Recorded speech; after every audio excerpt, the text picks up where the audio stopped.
Hey dudes, it's your friend, the Reverend Pirate Frog. Come join me in the circle with my bearded brother, Howlingbuds, the poet laureate himself, Stoney Alpinist, and of course, the better half of Frapple and my friend, Johnny Apple. Pass to the left and let's have some fucking fun. So who's gonna lead? Not me. Not me. Not me. Not me. Howling, we all heard it. Roll no, the I- tape back. No. Roll the tape back. I am obligated for a future Circle episode where I am contractually obligated to lead that one, and that's my inaugural one and only one. Sorry. No. I have also been obligated to lead quite a lot of these, and I didn't get to go. I'm done.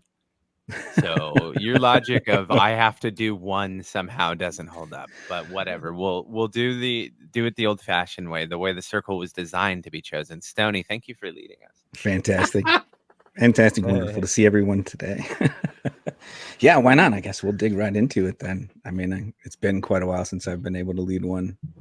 Been able to, I guess, was not really the key word for it, but it's been a while since I've been into it. Voluntold. Voluntold. And that really was raw right there. I mean, I didn't have any sense going into this, so yeah. I mean, we wouldn't do you that justice. Yeah, I know it's been a couple weeks. We've all been crazy busy. I think kind of the end of the summertime. I know schedules are starting to switch. Fall seasons are starting to switch. Johnny got married, or something just built along something those. for a wedding. One of those things. Pool pond. We're unclear. I switched over a tent. I mean, it feels like the seasons are definitely changing, and I know some of the things beautiful pictures. Yeah, it's starting to now that the end of one is starting, and just last night, I realized that I am officially growing cannabis again. So had a handful of things break the crust, but I'm curious to hear about Howler's garden. I'm curious to hear about everyone's garden. I mean, Johnny, I know you got all sorts of things going on in there, but yeah, I mean, let's maybe kind of start there. I mean, getting into some gardens and maybe how the shifting change of the seasons is feeling right now and coinciding with gardens and schedules. And yeah, so Howler, let's start with you, buddy. Tell me a little bit about what's going on in your garden. Well, I'll start with the catastrophe first. There we go. That's in general chaotic. Yeah, I'll start with the bad news first. So I had that wonderful 4x4 that was a fun challenge and it was a beautiful grow. But what ended up happening is there's some pockets of mold somewhere in some of the buds, and that sucks. And so I noticed that when I started trimming, like it's not full out bud rot or anything. And if I didn't break up the top buds, I would have never noticed anything. Everything else was fine. It was when I started breaking up the bigger ones, you kind of see like a wisp of smoke come out, and I'm like, what the fuck? And I'm like, at first I'm trying to think maybe it's calcium or something that precipitated out of the humidifier water or whatever it might have been, but I'm like, no, I didn't run the humidifier when the flowers were forming. Maybe it's dust, it's in the basement, because I didn't see actual mold. For random combustion. I was just like, I am praying every other reason but what I know it is. And then finally, after doing a little more trimming and sorting through, I'm like, I finally found one that you could see like the little webbing inside, just a little bit. And it's so minor, but it's like, I want full out bud rot then. Like, if you're going to fuck my harvest, just give me full out rot. So I don't, and this has happened before. Don't force me to have the option of choosing whether or not it's to ingest it. I hate that. It just sucks. And I want like one way or another. And like, I know there's different camps and there's people that do nothing. They throw it all away. There's some that only take the things that don't see anything. I mean, my thing is I know that there's spores all over it. Like if you had spores from one bud, it blew around that tent. Then again, anyone that grows anything, especially in living soil or outside, you got spores blowing around anyways to begin with. Fair. So I'm like trying to weigh it out. And I think what I just settled on is I'm going to have, personally, I will take the risk of trying some of the lowers of a couple of the cultivars that didn't seem to be really hit much, which were BGG's plants. They seem to be pretty resistant to it. It was the other two plants that had it much worse, which is funny because they were the least, they were dense, but not as dense as BGG's plants. And that's just something to go, like, definitely that NDT seems to be resistant a bit, not completely, because there was a little bit. Maybe it also helped that they sat so close to the light and got burnt up. That might have been a blessing for them. Yeah. So I'm gonna still try it personally, but it's not enough to where I wouldn't even give it to my wife. Yeah. Maybe just something Makes sense. personally. It's been a And while the since rest. What's up? it's been a while since I researched into it, and I think like it's pretty acute if you're going to notice anything on it. Mm-hmm.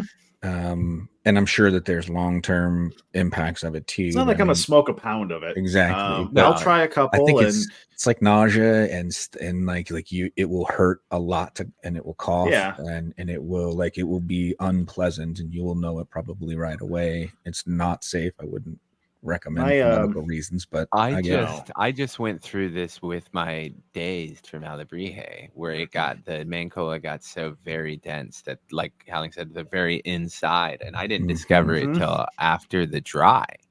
So it was actually when I was bucking it down, like exactly like Howling, and luckily BGG's, I think I had Forgetful going. I had no issue, so it didn't spread.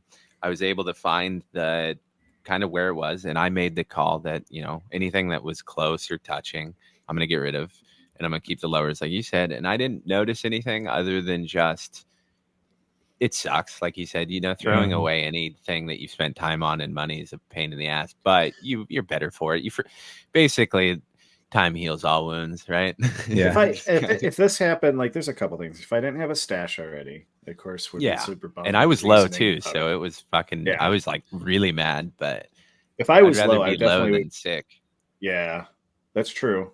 I am in the camp of I've done a bit of research, and especially like we've talked about before, like a lot of this mold is the same mold you see on grapes and stuff, and you can ingest it. And I know, like I think Alebrije mentioned something about using it for edibles before, and I've seen a bunch of stuff that you can ingest it. You're not going to die. You're not going to get sick. It is perfectly fine to ingest that kind of stuff. And so I think what I'm going to do is keep a lot of it for RSO.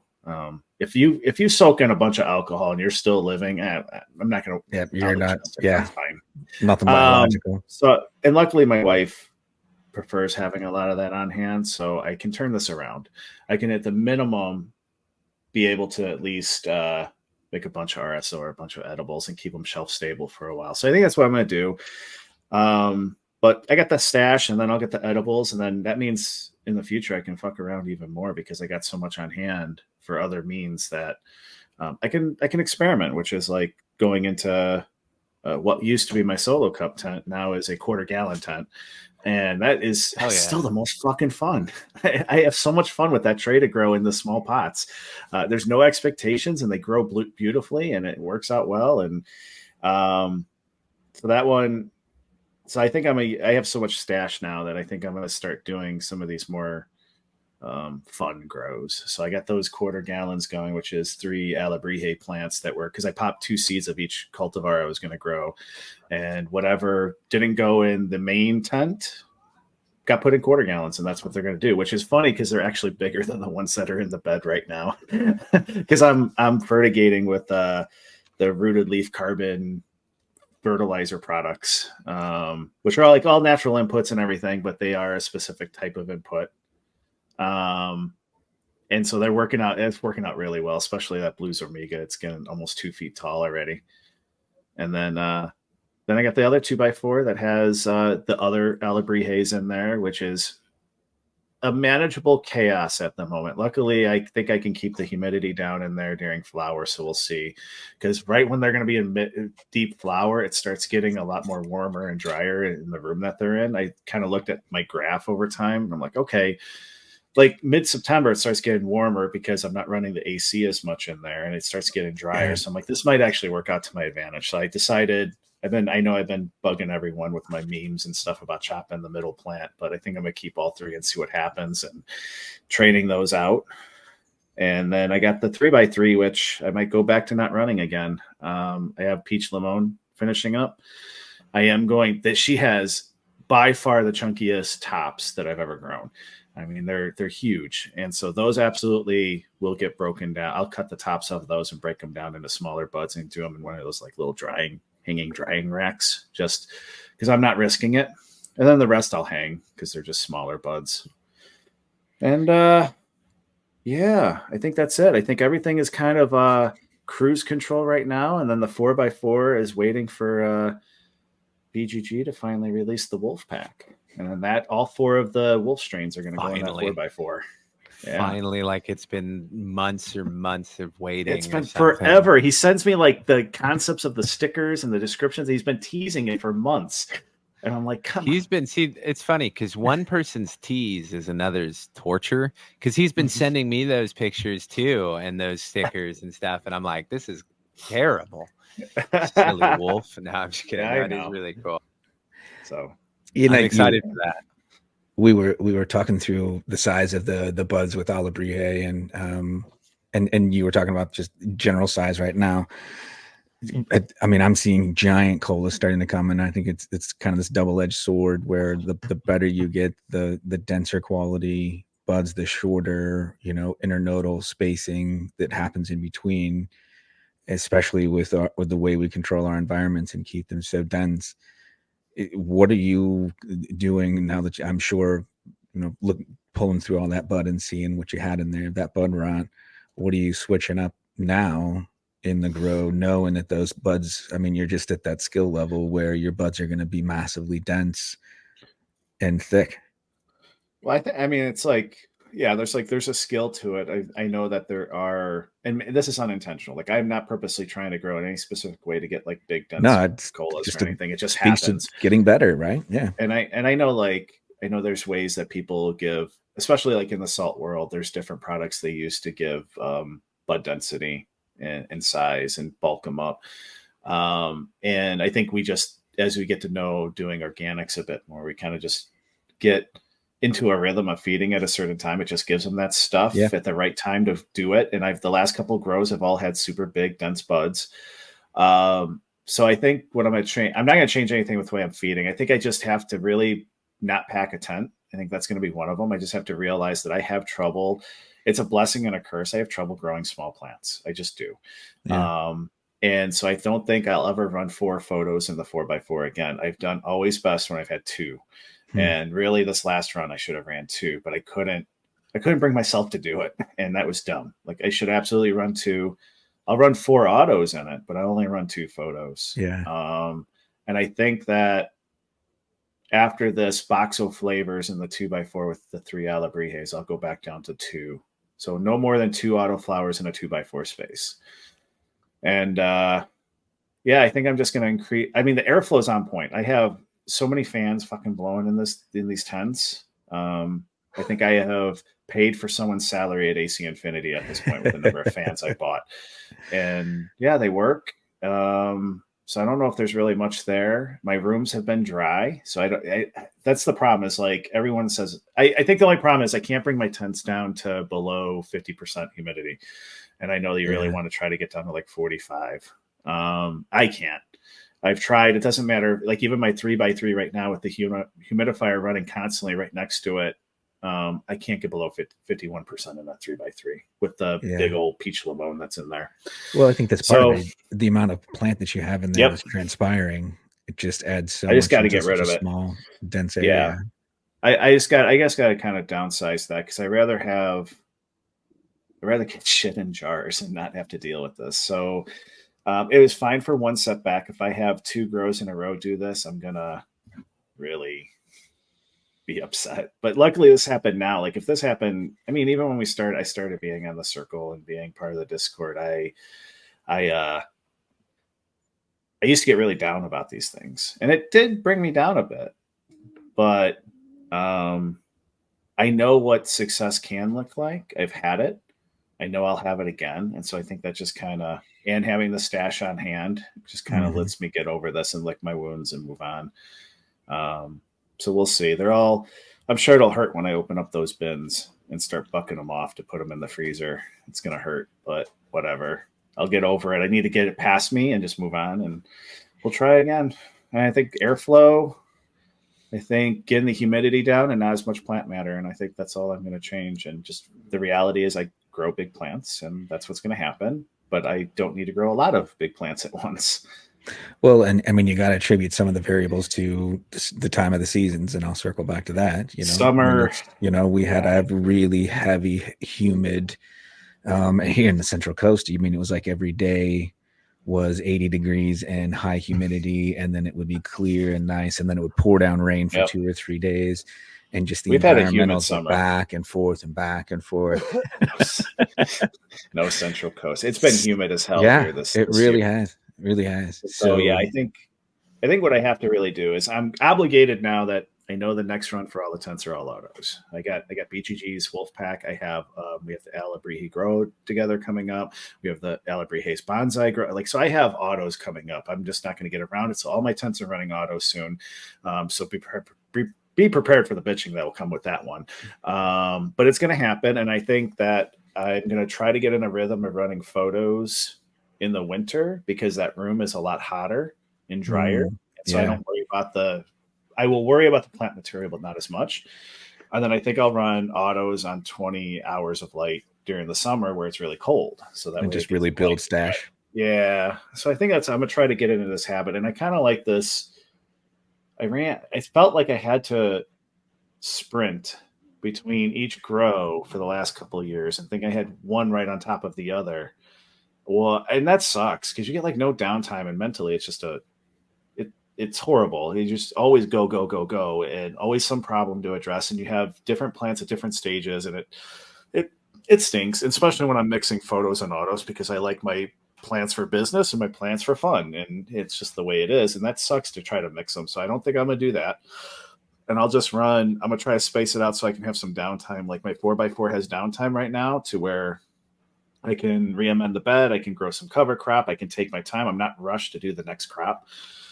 And I kind of like it. I think I'm going to stagger my tents a little bit too. So that's another thing is when I chop the 4x4, I'm sure that the amount of plant material that I had in that tent hanging was a lot. And I don't like it. I don't like trying to cram plants in a dry tent and not give them enough air space around them. And I even had to cut branches off to hang them. I didn't hang the whole plants. I don't really have a huge amount of luck doing that. So anyways, that's a great point. You could have been 100% fine through the entire grow. Yeah. And then you put it into a room where you cut the lights out and you balance out and change. And then there's a bunch of air moisture. I mean, and all it takes is with those sorts of molds is just a little tiny seed of it. And then it just grows so rapidly in the perfect conditions for it. And it's like, and I had the variable. This is the first time ever I've dried in the tent I grew in. Mm-hmm. So it's sitting, all these were hanging right above the two beds that were in there. And I know people do it just fine. So there's no knock on that. But for me, it's like, sure, those top colas were only hanging a few inches from that soil, which I have all that mycorrhiza and stuff in there. So who knows what blew up into it. And I'm not doing that. I'm probably going to go back to using my 3x3 as a dry tent and stagger my grows. So that way my dries can fit into that. And that's in a separate room. And I think I'm just going to do that balance, and that might work out well. I gotta slow the fuck down. I gotta enjoy life a little bit. That's the key. Rev, what have you been doing? Did you change anything different for your next grow? Talk to me about a little bit of your garden. Well, right now I'm coming towards the end. I'm deciding whether or not to chop today or in the next couple of days. 3 weeks. 3 of the 4. Yeah, right. No. I'm just kind of spacing it out more with the YAG schedule of the grow together and stuff, because I was planning to chop today and then 2 weeks and then replant. But then I realized, that I would be early. And if there's one thing I will never be, that is early to anything. Wait, there's a YAG grow together? Yeah, dude, the Alabrihe fall grow together. Guess what? It's almost First time fall. I'm hearing about it. No, it is not. We had this conversation last week. I feel like I'm going insane. I mean, I am insane, so there's no going. Well, I've been late like the last couple or few. Well, we got to get Johnny in on one of these. Johnny, we got to get Johnny in on it. The thing about Johnny is he participates and then he stops taking pictures. Yep. Or he participates and he falls in love like the pumpkin, to where now he's just stacking pumpkins on each other, literally bragging to other people. And I like, hey, look at this 2 pumpkin motherfucker. God, can he grow a pumpkin? Holy hell. He's building a pumpkin snowman, and I'm here for it. Yeah. But my yard's growing the pumpkin. I'm not doing nothing. Well, that's true, but don't let's not get so technical, because then the show would just be us looking at plants going, that one did another one. But no, so I've got every plant's pretty much there. I've, I could chop if I wanted to. There's the leaves are turning. The trichomes are, I'm seeing some amber on some of the leaf material, so I'm pretty close. I see some amber, like my 5% that I'm like, I could chop anytime, right? But I'm trying to time it better with the fall grow together. So we'll see. I might give it some more time. We'll see. I gotta set up one of my tents into the dry tent too. So, but I'm really excited for the next grow because I'm doing that experiment with Alebrije. So I'm growing 2 of the tangy back crosses in either tent, in either position. Are you talking about the experiment where you list lacefully to the left? Always. Okay, yeah. No, it's lazily to the left. Wait, so are you growing one in each tent? Yes. And so you're going to see which is okay. What is normally my far left earth box is I'm going to have one in there and then one in the right tent in the furthest right, the furthest distance that I can put between them. And so that I'm going to do that for him, and so I'm excited to do that. I've got some new soil situation that I have to figure out. So what is that new soil situation? Well, see, my friend, I have to figure that out. And that's still TBD. I said, no. I mean, the most likely situation is I either get the 2 more bags of Build the Soil Light, which I think I've just there's a paycheck. God, I know it's so fucking expensive. And of course, I missed their other just 5-second sale because I keep going. I don't want to spend them anyhow. What I think I'm going to do is I'm going to get enough soil to replace the 2 affected earth boxes because I've already have a tote that is basically, contaminated and set aside and quarantined. And I've got these 2 earth boxes that still have a fuck ton of the ants.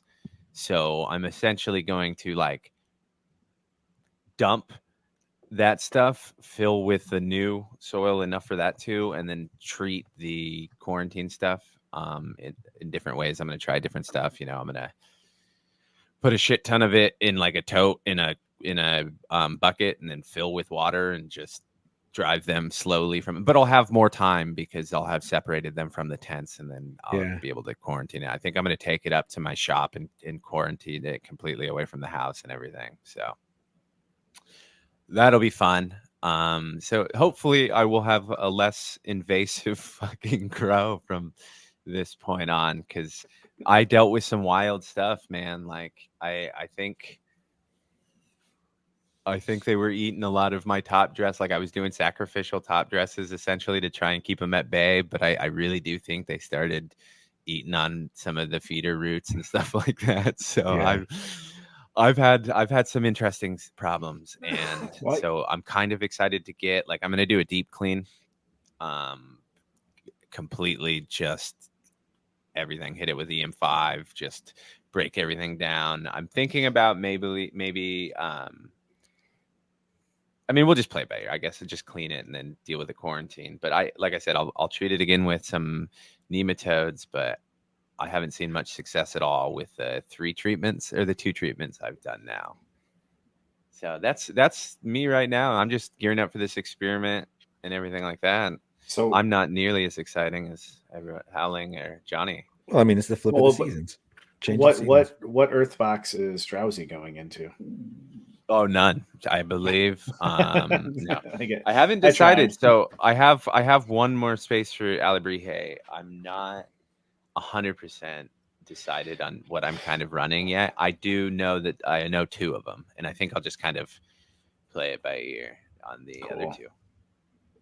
What I'll ultimately do is whatever I say now, other than those 2 that are guaranteed, I will just change the day of planting, mostly because I something will have happened. I might have misplaced where I put one of the seed packs. So fuck it. I ain't planting that right now. So we'll sometimes you just got the last second of just gut feeling of nah, I don't want to do that one right now. I'm just going to do this one. Yeah, and as we've seen in my life, my gut is notoriously right. Yeah, I had my lineup out on the counter for a week and a half solid before I even thought I committed to it. And then I changed at the last minute anyways. It's part of the fun, right? Yeah, It kind of just yeah. falls to the wall and then you're stuck with it. Well, Johnny it was always looks so disappointed when I say part of the fun. Well, it was the pushover was the tangy drop. Once I got that, I mean, Yeah. that was always like a long shot. I can't believe I actually got in on time for it. I was stoked. Because I missed the last couple, so I was like power stroking on the computer, ready with two hands to get going on it, and What were got you doing in. after that? Tissues were involved. Let's just say. Power stroke. Not the. Anyways, yeah. So once that came in the mail, and I was looking at the volume and just the choices of it, yeah, I got really stoked about the mixed. And I haven't done a mixed ratio before, and thinking through the seasons at the last minute, because I was going to run some tester beans for him, or some beans from last year that he had sent me that will end up in bonsai for sure. But I had my eye on the Mac of one of them, and he sends it to me, and I'm like, all right, this was sitting in the lineup, and then I got that tangy, and then I was sitting there thinking about the mixed it, and I was like, you know what, I'm looking forward to the season when this harvest will be finished, right? Because we'll be 90 days from here, so it's going to be right around Thanksgiving holiday season that I'll have tangy, and that will be perfect for my seasonal blues that I always get during the wintertime, stuck without any light. And then I thought, hey, what a perfect way to have a little bit of nighttime tangy as well. So I ended up throwing the mix in the mix as well. So, oh yeah, man. No, I'm really excited. I'm trading those those fast photos to Johnny so he can hunt them. So I was super excited to get that drop too. And I know Sergeant Terps is hunting them too. So I'm excited to see everybody I'm really excited about the back cross. So I'm excited to have everyone kind of gravitating to each little bit. Yeah. I was just looking at the pictures of that back cross, and I'm like, shit, that's Lost going. Coast Autos took some fabulous shots. He's really phenomenal. But yeah, I'm very excited that Alibri suggested those two for the experiment, because I was just like, well, hell yeah, I wanted to grow those anyway. Like if he would have suggested something like drowsy, I would have been like, absolutely. But damn, something slightly. You're going into a coma for a few months. Yeah, I was like, I guess I'm sleeping this winter. Yeah. Maybe I'll turn into a nice person. So Stoney, you said you were doing the fox toe one? No, that's the mixed ratio one, isn't it? The mixed ratio one, yeah. Oh, mixed is the mixed ratio. Why did I think fox yeah, the foxed one is the fast photo. Yep. Yeah, that one's the I didn't even pick that up. Oh, thank God you guys called that one out. Yeah. I would have been planting in my auto tent wondering what the fuck is going on. Yeah, I was looking at the I was looking at the breakdown and the analytics of the mixed, and I was really super intrigued by it. So yeah, that's one I'm really looking forward to seeing what shakes out of it, and whatever comes out of it kind of thing. And of course it's just too tangy, so I had to put the 2.0 in. So yeah, I was really excited to get those in. I also popped smoke from Ronin. Ronin? Yeah. Oh. Do you remember the Mingo Myrrh collab? I've heard of the name. Yeah, it was a collab that Daz did, and it was one of my very first purchases, and one of my first plantings, and one of my absolute favorites. So I ended up picking up some of his and gave the smoke. Going to give the smoke a shot. You can't go wrong with the mango stuff. I was just bragging to someone last night who was telling me, like, they were explaining their effects between like broadleaf and narrowleaf type stuff, and they gravitate towards like in the more narrow leaf stuff. I'm like, I got Mango Smile for you. I'm like, that shit is good. Yeah, actually, don't be giving away that shit that you saved for me specifically. No, I'm just kidding. You know what? I still have so much of it. It's still now a year and a half later, and I still have like 3 jars of it. It is still around. It is amazing though. Like when you I was just grinding some of the tangy, because I last grow the 2.0, and it's getting towards the where it's the stuff that's cured, I guess you could say, the longest in the tote and jars, right? And I 6 ground days? it up. Yeah, 6 full days. And I ground it up, and it was so tropical that I like, it was such a forward fruit, like not as much funk. It was just so fruity that I in the middle of grinding just stopped and was like, damn, that's like, you don't get that very much. Like, Yeah. holy shit. Yep. Yeah. It was wonderful. Yeah, actually, I tucked in Spice Melange from Night Owl, Yes. which is the I Five always always look. bakes. Yeah, 5-1 Baked speaks highly of Spice Melange. It's a Outlier Z F4, which was one of my first and favorites by the Mango Isle. Yeah. So, I mean, when I looked at the lineup for potential terpenes going into that time of the year, it's, you were kind of mentioning before, Howling, as you're starting to look at your growing a little bit more longer term and figuring out what the, longer spacing is. I'm still really focused on like the seasonal changes and how it impacts and trying to find those ones that are going to give me what I'm looking for from a medicinal space going into the wintertime, because I hate the wintertime. I just can't stand not having the light, being outside, that sort of stuff. So, but yeah. I'm curious. Curious more. Go ahead. No, I'm curious about what Johnny's going to grow for this Alabama grow together. We've talked about all the ones we hearing are. about it. I haven't even. I know. Well, you're on the spot, so quick. Random decision. We'll get you. If you don't have the seed, you will get the seed. What is it? Shit, dude. I don't even know. I don't know if I even have space. I don't. It's gonna have to. That's yeah. My problem is like the way I'm turning over my tents. I'm wondering where I'm doing the grow together. So I'm still. Well, the good news is it's all of. I think it's whatever the Alabrije bonsai is till like the end of October. So you have like 3 months from now to just plant a single. What do you get Alabrije 3 months from? I thought you said it was coming up because it was fall. Okay, yes. Latest is 2 months from now. Yeah, I mean that's true, but yeah, and my problem I was trying to be kind and say we're early August, but sure, we can both say it's 2 months and 2 weeks. Okay, and I just started a bunch of photos into veg in all my tents almost. Like I've got the drowsy coming down, but I've got another photo going in right behind that, and then it just leaves me with the tray to grow, and I'm not even sure what to do with that because who knows what kind of cloning I'm going to need to be or wanting to be doing here. I'm telling you, I haven't even thought of it. Fabric bags, small fabric bags on that tray to grow are working very nice. You should try that because you were doing it with the rooting and when you were taking your cuts and you're trying to clone, you were doing the exact same thing. It'd be trippy to do a whole grow that way, Johnny. Yeah, the problem is I already let the tank run dry one time because I couldn't see the thing to fill it. So if I really don't have to pay attention to that damn thing, it might be, I don't know.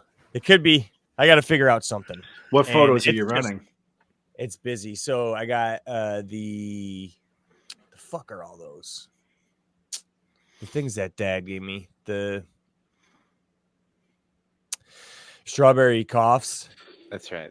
And then there's one BGG applesauce, and then the ethos grandpa's stash. I was just saying in my head, I'm hoping it's grandpa's stash. That was my first photo grow. That plant was awesome. It is a good plant. Yes. It is. It's the Spanish moon times fucking grandpa's stash, and I've had the Spanish moon. Nice. So Sergeant Chirps, when he came to the barbecue here, he had some of that Spanish moon, and that shit was money. I was like, oh, I want some Spanish moon. And it turns out that Grateful had brought me the ethos pack with the fucking the grandpa stash, and it had the Spanish moon in it. I was like, oh, dude, this is fucking beautiful. Yeah. Fuck yeah. So, and that thing's in the 2x4 in an earth box right now. So, and then the drowsy's about to come down, and then I got fucking 4 plants of the my own cross, that fucking the Joints blueberry and the Kraken. I still got 4 of those plants. So I got 4 of those waiting for one tent right now. busy season, I guess. Well, I have a tech. You are gonna hunt the tangy because I'm sending you, and you're gonna plan it. So really, you could just be as late. long as those are coming down, yeah. I can start the tangies before that, I guess, because they can start in that tent. So yeah, they'll just be. They'll be it's gonna be babbies tangy. in solo It's gonna cups be for a tangy. long time. There you go. Yeah. No, I wouldn't. No, because it would take 2 weeks. I could up pot them to 1 gallons. Yeah. Because then when everything else comes down, they'll be ready to go. I'll have fucking 10, 15 either easily. Hell yeah. Because I'm gonna try and send those out as soon as possible. I'm Mhm. excited, and I know Sergeant's doing a hunt too, so it'll be super cool to get the Yag cut of tangy and pit them against each other in several other tents. And I know Johnny's criteria when it comes to rooting, so I am really, really happy that I don't have to worry too hard about that. Oh, yeah, Johnny just gave me an idea, because I think so. I've been wondering where I want to do all the tangies. Like, how can I not? I'm sitting on these tangy seeds, and I'm like wondering how am I going to grow these? But I want to grow drowsy, and they're like two of the most opposite plants you probably could grow together. So I'm thinking, like, how am I going to do this? And then he mentioned like 1 gallon. I'm like, wait a minute. By the time my tray to grow is starting to get near harvest with those 3/4 gallons, I can get a couple 1 gallons going, because I only hand water those to start with. And I'm like, I could do the 3 autoflower tangies all together, get them going. So when the 1/4 gallons are gone, the gallons go on. Oh, thank you. That was just like an epiphany that's so obvious now that I look back at it. But like, that was not occurring to me. I'm glad that was mentioned. Is the 1 gallon pots. There we go. So I found this at Secret Time, guys. I've been in the search trying to find a bonsai pot, and so I've been researching and coming across, and people have probably come across this thing on Amazon, but it's a little pot that's shaped like an owl. Okay. So it's about 1 gallon. It's bigger than what I thought it was. And its eyes move up and down. And the way that its eyes move up and down is because it's actually a sip system. It's just a 1 gallon sip. What? And so it's like this giant owl face, right? And the eyes are kind of like, convex or whatever. And when you fill it, it's completely full. No way. And as the water goes down, it's a self-watering sip. That's fun. But it's 1 gallon size. And so I scooped one, and because I got it, and I'm like, you know what, this thing's probably going to be tiny or whatever, but I'm like, you know what, I'm just going to throw one of my house plants in it. And I got this thing, and I'm like looking at it, and I'm like, oh, this is just the little tiny sub-irrigated planting system. That's so cool.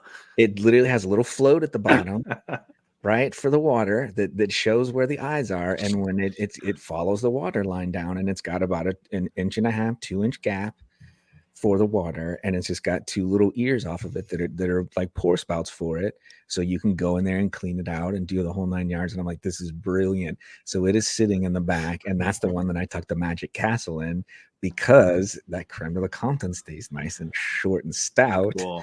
So I'm like, hey, I'll just take a corner of it and see what happens. That's cool. Yeah, dude. But just it always cracks me up. We promote so much of that sub-irrigated system, and even though it's earth boxes, like ultimately we're just proponents of that sub-irrigated system, whether it's auto pot trays, whether it's these little like small planters that we find, because they're out there. They all just have all different kinds of names. But yeah, so we never know, Johnny. Just throw a little gallon pot in.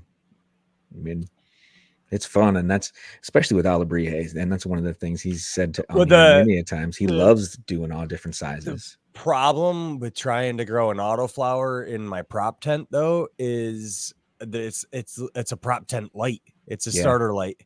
I mean, maybe I could throw another one in because it's a single bar, but and here's the other thing I was thinking as you were talking about it, because I know, I mean, the amount of space and timing and just keeping everything rotating through. You ever grown one in your living room or like near a window, like on the countertop in the kitchen? I got teenagers and young kids and dogs and cats and eat and chew and everything. Yeah. It's just because I've seen some of that happen before, where people like just set it up in a big bay window or something along those lines. Yeah. I don't have a window here, and not in this space. And then the fucking animals and the kids and the fucking teenagers and it would be makes sense when they're gone soon. Well, I mean, nothing else is always. Jesus Christ. Yeah, that was a little. He bit got weird, so but much happier than he's been all day, and I don't know why. glowed right up, didn't he? Fuck them kids. That's such a beautiful motto. No, before we move on completely though, and I do want to say though, I dream of the day that I can get yag cuts and just flip both tents to just do a run of that single cut. It'd be friggin' amazing. So that's the other thing too is I haven't run Hella Jelly in a long time, so I've got 3 cuts that I'm trying to root right now. Yeah, and I gotta get something going with there. So that's the one I'm trying to get. Fucking, I don't even know, man. I don't even know, but I know I need to get it going. I might, because those strawberry coughs might be a male in them, so I might have to take the rooted cut of Hella Jelly and replace a male or something like that in the tent, but it'd just be a little bit behind. But I'm getting Hella Jelly in the mix too, so I am excited to see how that strawberry cough pays off for you. Mm-hmm. I bet it's some good smoke. I'm curious, man. It's really fucking narrow leafy like that. I was fucking as it should be. Yeah. And it really holds up to its name for my wife. I've never done it. She's gotten it from the dispo before, and she coughs her head off smoking that stuff. She likes it, but man, it's definitely lives up to that name. I've sure enjoyed it. I wonder what it is. I wonder if it's like some sort of a. I wonder what makes it the irritant that makes it the actual cough. I blame it on the dispos rather than the name, but it just fits. Right. Yeah. But I'm gonna guess mostly that's Illinois dispos for you. Yeah. So anything coming there, you just call it strawberry cough. Anything that got a little dry, just say, this is strawberry cough. Well, I think it's one of those like classic name strains that came out of a generation, I think, that everyone, somehow attributes to, or, I mean, there's like the handful of ones. Kyle Cushman, right? It was that his? That's his prize. That's his prize. It won a Claim to Fame or whatever prize. Yeah, I forget what year, but it's Strawberry Fields by some. I don't know if he says it's unknown or if he won't. I never remember if it's unknown or if he doesn't release the name of the haze, but it's just Strawberry Fields by some unknown haze. I can never remember. No, it just said just haze with Strawberry Fields. Yep. Yeah. Does it say what year he won the best flower? I'm not sure. Anyhow, I did see something on him one time where he was 2013. Okay. So 11 years ago. God damn. And he sat down with Sarah Silverman, and I can't remember who else he sat down with. But he had a new strain that he called Veganic weed. Vegan weed instead of organic. He calls it vegan. So if you want to wrap, so if you want, veganic, whatever you want to go for. I was thinking something else. I was like, veganic, Jesus. But yeah, vegan. So if you want to go for a rabbit hole, try and find that one, because it's a pretty interesting one where you gotta, because at the end of the day, it's like, okay, so it's just living soil. And it just doesn't put the bat guano or anything else that's in it. Or it's blood just meal, right? Or any blood meal in it. And so I was like, wait a second, I'm pretty sure a majority of us are veganic growers or veganic, whichever you want to say. Whichever one. Most people you can't even be in any type of living soil. There's bacteria, there's literally living things in that soil no matter what. So you're growing with organisms. Shit's dying in there. It's literally impossible. It depends on how militant. Yeah, I mean, it depends on how militant people are, right? If you want to say that you can't use anything that is forced labor of any other living being, then I'm afraid microbes would fall under that category, in my opinion, right? If I create them and force them to do a certain project, then I would assume that would be basically slave labor, right? Fair play. If it's the same thing, if I can't eat honey, colonial. Labor, I mean, you are a colonial. Yeah. You are nothing more than a colonial. at that point, Rev. But I will tell you, if anybody ever starts that argument with you, just ignore them, because at one point I had a full-grown man tell me that dairy products was rape. And I was like, well, I have nothing to talk to you about, my friend. Check, Yep. please. And I was just like, your opinion means nothing to me. See you later, brother. Like, way to denigrate people who've actually survived something serious and compare it to something so trivial. Like, you're a piece of shit. See ya. But yes, those this people's is the problem with opinion should be taken California. Yes, So yeah, and it's very, very I common. want to go rape a cow. Yeah. No, I gotta go out to the barn, honey. Gotta rape a cow. It was such a shocking statement, because I was like, are you attempting to anger everyone in this country? Like, really? Or are you trying to get people on your side? Because it ain't working, brother. Well, Oh my good God. If you get a chance and want to go down the rabbit hole to check it out, because I think he was charging a pretty premium price for it, because they're labeling it for that purpose for it. Don't pay for it was labels. Interesting, because I go watch it. It's a very interesting interview between conversation. I think it's a good one just to say. So I'll let people leave it with that. So seasons have changed. It's been a couple years or so. So who knows if that's still out there. But anyways, back to the seasons that are at hand. Johnny, you mentioned about your pumpkins. It is how much longer are those things until you're planning to harvest that? Do you think they'll make it to Halloween? No, I doubt it. I had something getting the fucking stem. I think I got it out, but it looks like the stem is starting to deteriorate. So I don't think. Was it one of those leaf hoppers or leaf borer, insect borer? Potentially. It potentially, Did you but see it was the one right that at the Howling stem. or that Grateful got out and he killed and then like taped together and it came back, dude? But the plant recovered in like hours. It was crazy. Mm-hmm. Yeah, that's awesome. I don't think it was the same thing. I couldn't even tell you what it was, but maybe mine was younger or something like that. I just kind of fucking gushed mine out, and it was in such a big ass healthy fruit that didn't look that, but it looks like some other maybe slugs got in there and started eating a little bit of it. It's not too bad, but yeah, I don't think it's making it till Halloween.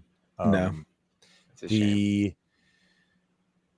The second one I pollinated intentionally is already bigger than the one I broke off, the 36.5 pounder.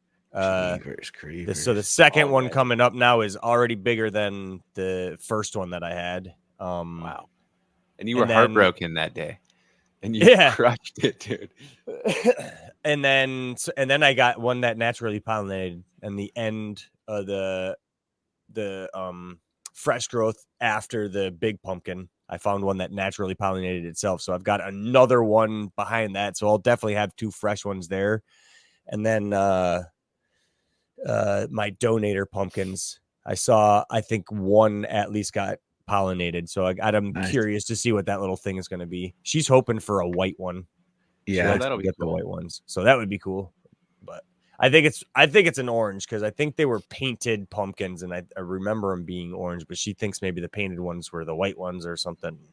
Who knows? So, right on. Yeah. Either way, they got these gigantic fucking like dragon head, like dragon fucking head leaves, and they're huge, man. And then cool. They started growing over the lemon balm that I planted. So I had to pick it up and like broke half of it and like pulled it up over so I could put it where my garlic was. And then the thing started growing back down. I had to pick it back up again. And then it tried to like engulf my fucking jalapenos. So I had to fucking move it away from my jalapenos because this thing's going crazy now. So I'm definitely going to have a bunch of little donator pumpkins by Halloween, by whatever that was. I went out there after we had like a good 4 or 5 day rain stretch. And then it was like super nice and I hadn't gone out to my sunflower patch. I've got a sunflower that's like easily 15, 16 feet tall right now. Holy shit, dude. Oh, wow. It's incredible, dude. It's absolutely incredible. I've got. You know what variety is? Well, it's like all 3 cultivars. I have 3 different cultivars of sunflowers that are all. The shortest one is the Mexican one, which is the one I grew in my tent, and that's like still probably 8 to 10 foot tall right now. Damn. and the others have like dwarfed the shed that it sits next to. And like the stalk on these ones, the tallest ones, is about the size of a Red Bull can. Holy shit, dude. Yeah, dude. And they just started blooming yesterday. So they're massive. Now, we're gonna demand pictures of these motherfuckers. That sounds awesome. I will take pictures to show relative scale of it, and I have to stand next to it. I can't even get a tape measure up that tall to actually measure it. And the fucking things are half bent over. Well, like not half, but like they're tilting because of the wind. So I've got, well, to put it this way, you know, those giant, like maybe 3/8 inch shepherd's canes that have like the 3 posts that you pound into the ground. I have that thing sitting at a 45-degree angle just to hold the damn thing straight. Whoa. It's massive. It's massive. So big. And that is where I was going with it, Johnny, is that fucking pumpkin has grown up. And I looked in there, and about 6 feet up, there's a pumpkin that's about the size like of a softball already. Holy shit. How cool. I'm like, what the fuck is going on here? This thing is because the other part of my pumpkin has just like trailed out like yours did, and just drew its own line through the yard and said, hey, fuck it, I am doing this right here. So I've got like 2 pumpkins, but nothing is what I've seen from these sunflowers back there. Are you seeing Oh yeah, you said so it's already this big, softball size? Yeah, like softball one was the one that was hanging from the damn sunflower, but it was pulling a weight down on it so badly that I cut it off because I'm trying to get that thing as tall as I possibly can. And it hadn't bloomed. And we've had like some really wicked storms roll through where I was convinced the thing was going to fucking be blown over and it would be completely wasted. But fortunately, there's a fence that will piss and moan when I chop this thing down because I'm sure it's bent the hell out of it because it's just a wire like deer fence. You know what I mean? Yeah. But as of right now, I'm stoked with that. And it is like I can't even deadhead it anymore because that's really what I found this year was like the big key with like my dahlias and sunflowers is if you go out there like every day basically while they're blooming and you're deadheading them, they will just continue blooming and blooming, and you'll see way more bloom sites than you would anticipate. That's what my mom was telling me with my marigolds. Really? She came over the other day. Dad and I were making some sausage links in the basement, and I guess she was just out there through my marigolds, fucking deadheading all the fucking things. And I've seen my marigolds are like 3 times the size they have ever been since she's had crazy. Crazy. I think that this had something to play. I mean, I posted some pics up on Instagram of there was like a chocolate cherry sunflower. None of them were like listed as giants. At least I don't think they were because I didn't want to necessarily grow giants. And that Mexican sunflower is probably my absolute favorite. It's like golden sunburst orange. It's so cool. And I have one, I think they all just stay relative. So I have one that's in like probably an 8-gallon pot right outside of my patio. And I don't know if it was just all of the sunspots or, just perfect sun, but like, it's definitely the signaling of the season because I went out there yesterday and was cutting off those big, huge, massive pods. So, yeah, it's changing. What are you doing with it? What are you doing with the? As of right now, I just leave them on the ground. The squirrels take them, and the critters love them because I've got so many of the seeds already. I figured I would take the biggest late season ones. Was kind of my goal was to take one of each that I think is probably the biggest and boldest and just kind of do the quote unquote very loose pheno hunt like what we do, you know what I mean? Because of those giants in there, there's probably 4. And I think that there were 2 more that probably got choked out or starved out and didn't make it or for whatever reason, So it'd be interesting to just kind of pheno hunt those. Otherwise, I think either the deer or just critters in general. As soon as I plop them down on the ground, I come out the next day and they're gone. So I'm sure they're full of protein and sweetness and all sorts of good stuff for them. And then my dahlias this year, I didn't know you had to do this, but you have to dig them up and overwinter them just like in paper bags or whatever inside. So I learned that same thing with my lemongrass. So instead of planting lemongrass this year, I put them in pots. Really? So that I could just take it right potted. in. Yeah. So I'm pretty excited to see what next season does for that. But it's like the changing of the seasons, you know. It's like I can tell where I like a month or so ago, it was totally summer, and I had all my flowers going, and even my cannabis indoors was full flower, and everything was just feeling like summer. And I swear I woke up one morning and it was like, shit, it's fall. It's fall. It was chilly outside in the morning time, and you know, back to wearing jeans in the early morning and shorts in the middle of the day because it's so bloody hot, and then evening time fighting bugs and putting jeans back on, you know. Yeah. And it's just changing the seasons, man. Changing of all regards. It sounds like we've all kind of flipped things over and planning through the fall, and like it's an exciting time. I mean, think about it. I know we're coming up on like a massive amount of episodes, and we've been doing this for a couple of years now.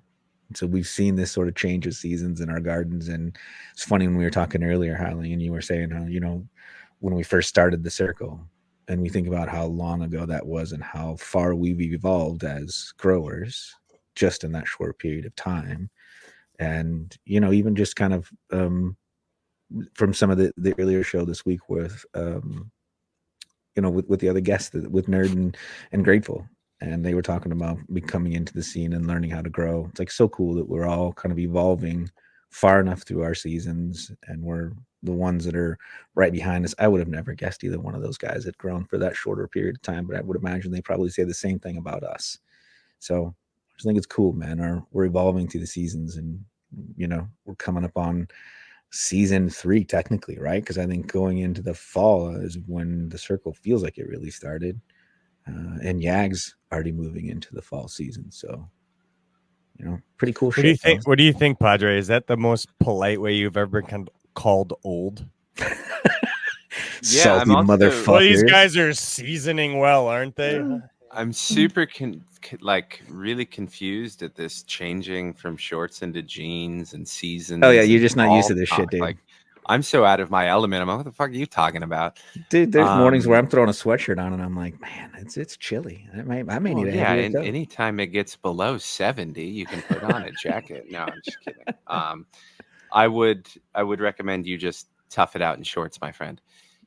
It's more comfortable. I'm just kidding. I agree. It's always great. I especially love watching you and Howling get more comfortable. One of these days, Howling will actually lead an episode and it'll blow everyone's mind. It's coming. Now, before we get out of here, I know Howling has obligations. Yeah. I always ask one question. This one is been, thought about all week, I promise. If you had to go back and revisit your first grow, what is one thing that you worried about that you would not worry about now? Like, what is something that you spend a lot of time worrying about that you would not necessarily worry about now? Howling, we'll start with you because I'm wondering if you still worry about every aspect of it. Well, that's what I was trying to think. It's like the one thing that I worried about was lighting, and I still do very much. I think I've seen this over the few years. Like, I still worry about my grows quite a bit because I want to continuously get better. I don't want setbacks. I only have a limited time doing this stuff.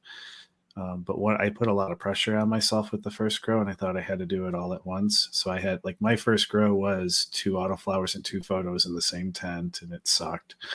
I did it. And I think you need to realize, I think we have a habit of, especially with how expensive these seeds are and how much we desperately want to get medicine in jars. We want to try to do it all at once. We want to go really fast right from the start.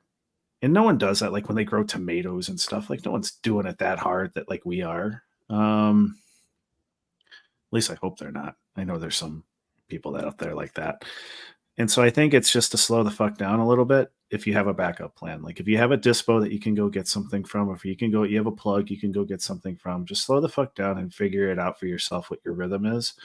Don't think you got to do it all at once. And I think that's probably I had a few setbacks in my grows that really came close to getting me to stop growing. And I think if I realized that from the start, that would probably be it. It's like, don't worry about getting setback. It will happen. Everyone fucking happens. You have cucumber beetles and squash beetles and the end rot on tomatoes. Like every fucking plant has this. So slow down, figure out your rhythm, invest a couple grows into it to figure out what that looks like. And then we'll start worrying about all the finer details. It's just get into it. And so I think that's what I would have done at first. I think I would have enjoyed the first year of growing as much as I'm enjoying it now. Oh, yeah. Excellent answer. I agree with almost all of that. And by almost, I mean all of that. Johnny, what about you? Dude, my first grow, I bought a sex test for a feminized seed. I can see that totally happening. I can see that happening.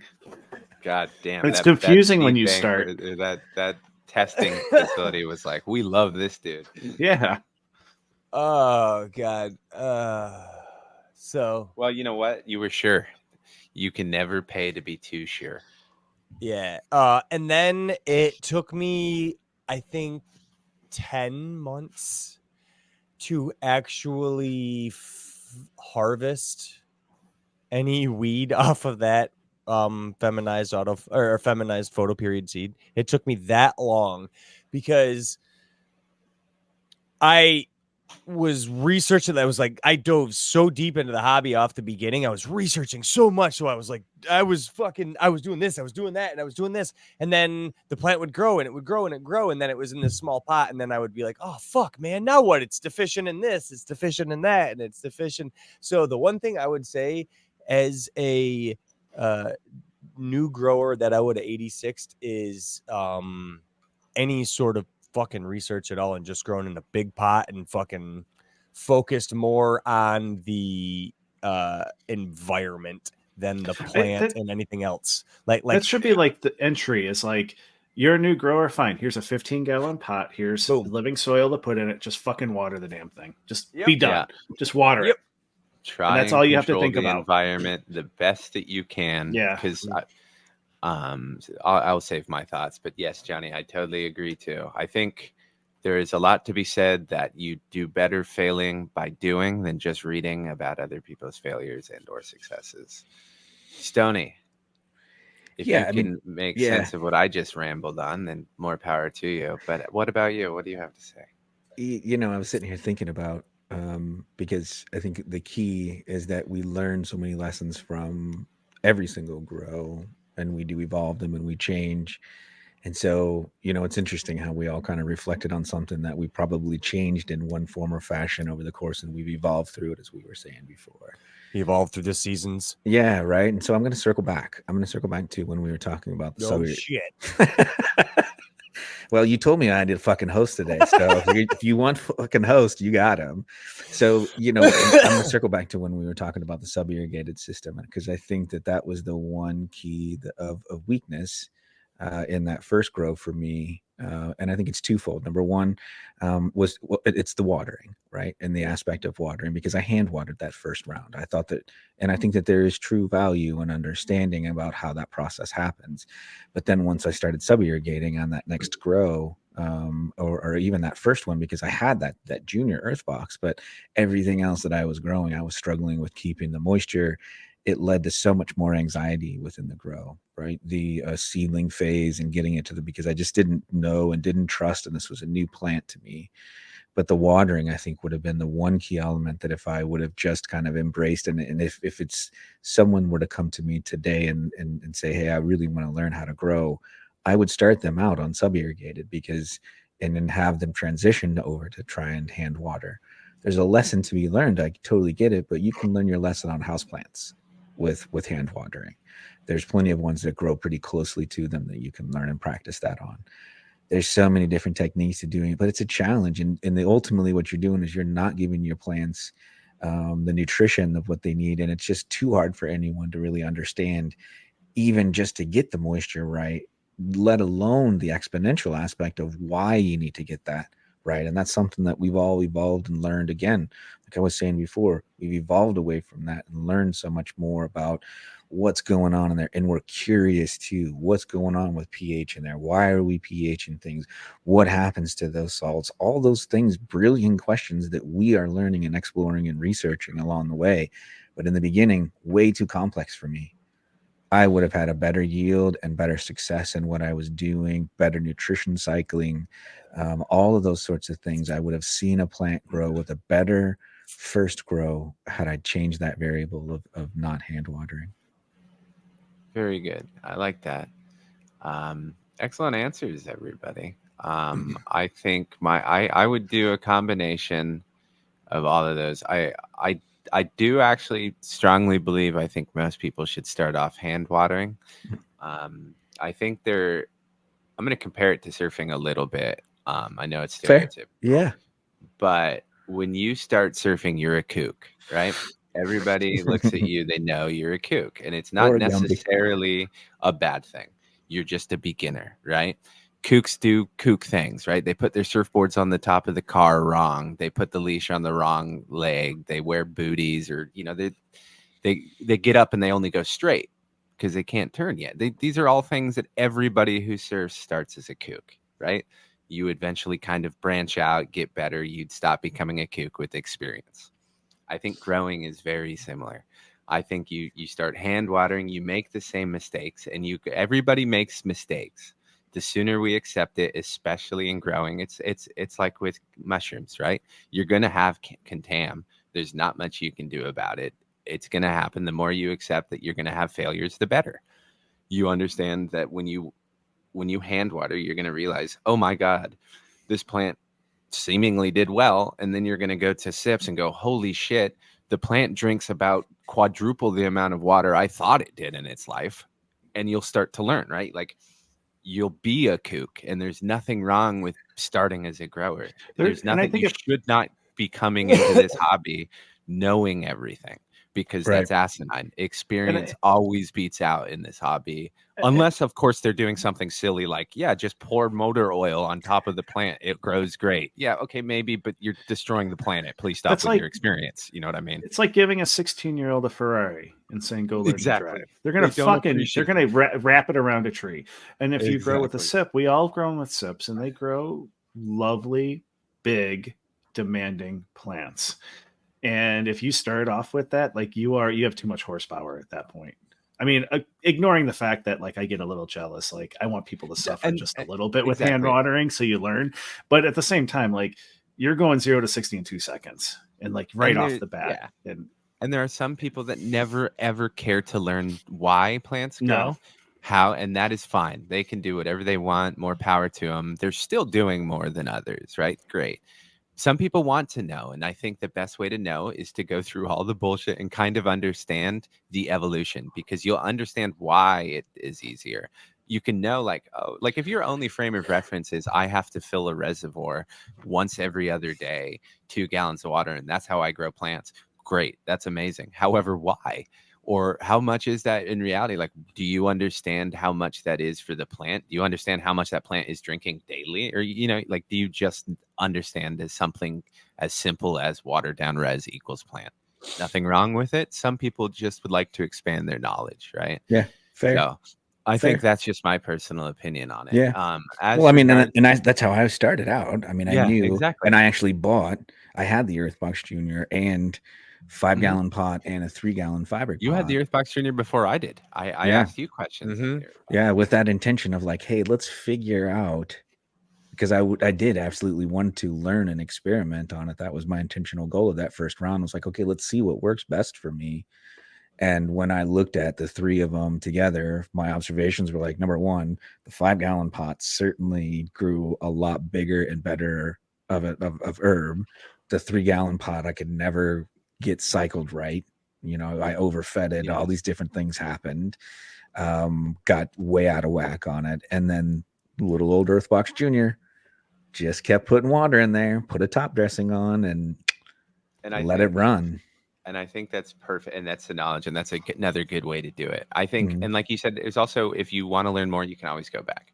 I think the most, though, like when the first thing from a grow that a lot of people worry about is a lot of people try and obsess over their environment more than is humanly possible, right? True. Like you can Fair. run a dehumidifier, a humidifier, have them all hooked up and be worried about individual degrees of keeping everything perfect. But that's unrealistic. That you're just going to explode your electric bill and everything's going to fluctuate because there's not much you can do to control the world. So, you know, it's not to point out so much, but it is, you'll go crazy trying to control. Pick a positive and negative range that you're comfortable with and try that first. Don't get super hyper focused. Do your best and you'll be fine. Mm-hmm. Also, one quick note on the kook thing. I longboard, so I don't wear a leash. So there is no wrong or right leash there, but I had to make that point. Sorry. To clarify, just To clarify. For the record. But yeah, thank you for all answering my bullshit question of the week. Does anyone have anything to plug? Stoney, you did a wonderful job leading this episode. Thank you, sir. Thank you. Did we fail to do anything you wanted? No, we circled all the way around. We kept right on around on the time frame. I was trying to get right around the hour spot for Howler, and we got a great conversation. And yeah, man, I think we all got to share our gardens and get caught up. And yeah, I loved it. A lot of fun.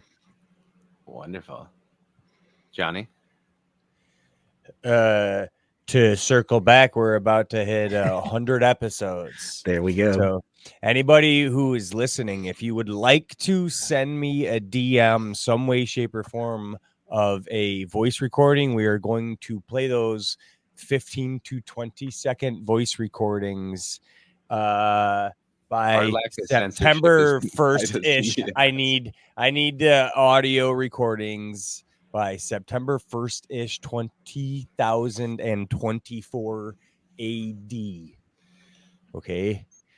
So if you'd like to bust our balls, anything you want to say in a 15 to 20 second clip, just send me the clip. I'm not even going to listen to them. I'm just going to put them all in a sequence at the end. And that's fucking, yeah, dude. So, I told you. That's our lack of chaos. Let's just roll it out there. Pure Yag style. We're just going to throw them all in a fucking audio clip and listen to them all at the end. That's awesome. Howling, circling back to what he said there. Johnny, I interrupted you. Sorry. Nope. Howling, circle back. It's spherical. I'm good. I have nothing to plug. I love you all. Nothing? You want to throw it around here then? Yeah, go, Rev. We got anything to plug? No, I'll just circle back to Johnny being a beautiful mofo. I've never I ain't got shit doing it again. You know you're gonna have to, dude. Look at this. Hey, I can't say. What can I say, man? I do what I can. Thank you for all for listening. Thank you all for being my friends, dudes. And thank you all for fucking giving us the ambition to keep doing this to almost 100 episodes. You guys, the community is really the fucking reason to do this. So thanks for listening, everybody. Peace. Later. See you guys.